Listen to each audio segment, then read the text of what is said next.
Thank you, President Hamilton. We now welcome Rhiya Trivedi, the voice of the class of 2017.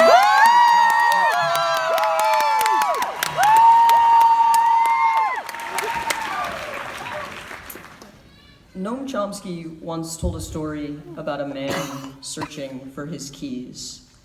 A policeman comes to offer help. After some time searching, the policeman asks, "Do you remember the last place you had them?"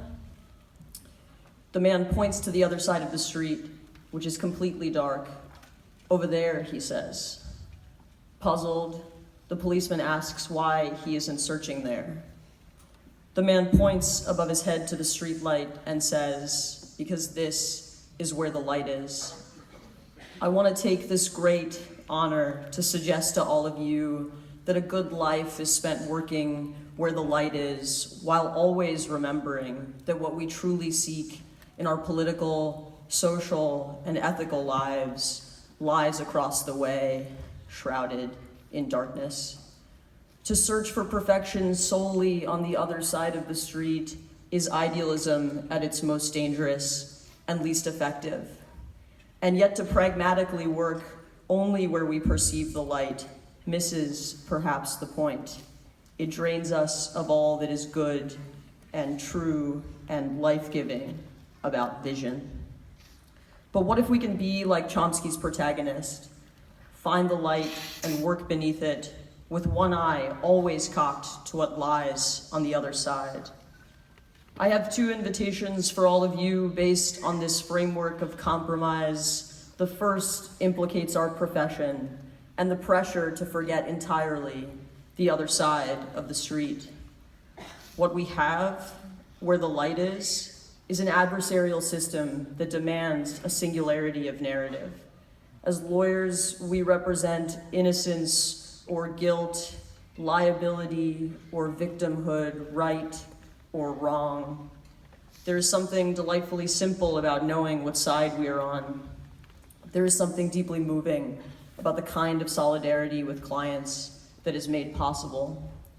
Adversarial presentation may be the only method suited to the efficient location of truth. And yet, on the other side of the street lies what we know in our heart of hearts, that people and institutions do not conform to binaries. We know this because whether it is someone we want to provide for through a private interest or someone we want to fight for in the public interest, we are all here because of people. People who bring us joy and who disappoint us. People who are far from purely innocent or purely guilty of anything and yet give us reason to live. I cannot thank enough Nancy Moravec, Alina Das, and the entire Immigrant Rights Clinic for teaching me to be like Chomsky's protagonist in myriad, tiny, unsexy ways, for teaching me to ask at every juncture how to take my clients, labeled criminal aliens by some, and mom, dad, colleague, congregant, even hero by others, and communicate something more whole. To push the system towards something that forgives, not because of pure factual innocence, but because a person's full humanity can demand mercy if we let it. They say it takes 66 days to form a habit. I spent 526 days in the Immigrant Rights Clinic, and still I worry at times that I will forget how to simultaneously hold my client's complexity and the system's simplicity. So I thought I would take some time today to commit myself and invite you all in to this messier truth so that we might always stand in the light while reaching into the darkness. My second invitation implicates how we talk to each other and our sometimes disregard for where the light lives. I believe that on the other side of the street lie the institutions and freedoms we truly seek. Personally, I wish for a world of greater restoration, less retribution, more collectively and transparently held power. If you are right now thinking, what the hell does that even mean? Or how on earth would we achieve that? That is what I mean by darkness. The world I want is completely intangible. I would wager that the world you want is too.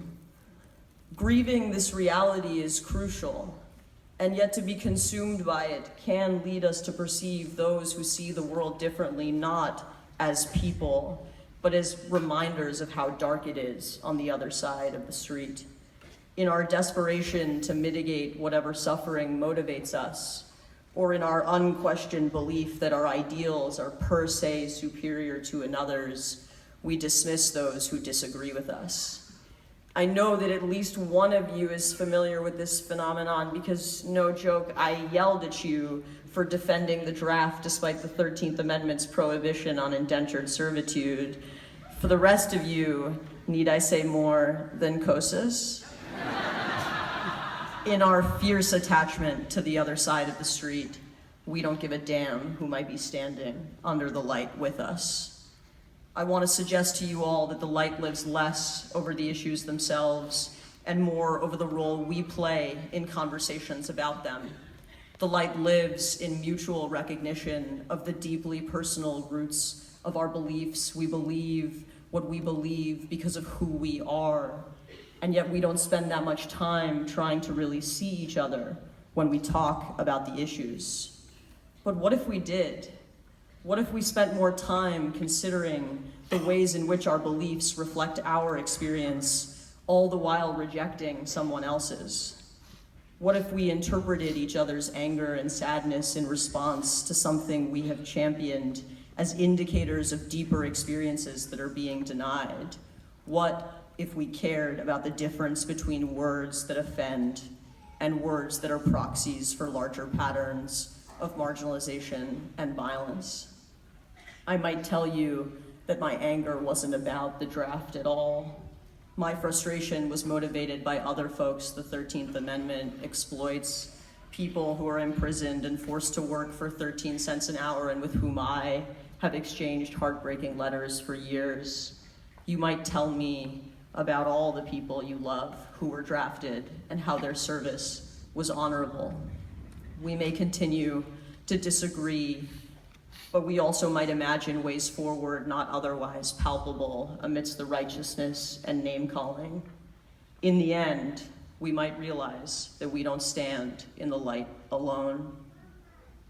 Ultimately, it is no easy task, this dichotomy holding, this mandate for vigilance as to what we want and commitment to where and who we are, but I believe that it is worth it, that it is the best use of my one wild and precious life. I hope that it offers you something also, so I wish you way more than luck, NYU Law Class of 2017. May your lives always be full of light, and may you never, ever forget the other side of the street. Thank you.